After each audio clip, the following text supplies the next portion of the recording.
साजरा केला जातो। आजच्या जागतिक माध्यम स्वातंत्र्य दिनानिमित्त राईट्स अँड राईट्स ग्रुपतर्फे प्रसिद्ध करण्यात आलेल्या अहवालानुसार बांगलादेशमध्ये मोहम्मद युनूस यांच्या नेतृत्वाखाली प्रसार माध्यमांचा गळा घोटला जात आहे।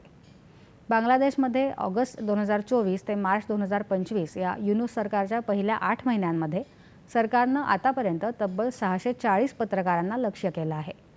त्यामध्ये पत्रकारांविरोधातील फौजदारी खटले भरणे, हिंसाचाराच्या गुन्ह्यांची नोंद करणे तसंच त्यांना अधिमान्यता नाकारणं याचा समावेश आहे। प्रसारमाध्यमांचं तोंड पूर्णपणे बंद करण्यासाठी 39 माध्यम समूहातल्या 39 पत्रकारांचा तपास सुरू आहे। मोहम्मद युनूस यांनी संपूर्ण बांगलादेशचं तोंड बंद केलं असल्याचं या अहवालात म्हटलं आहे।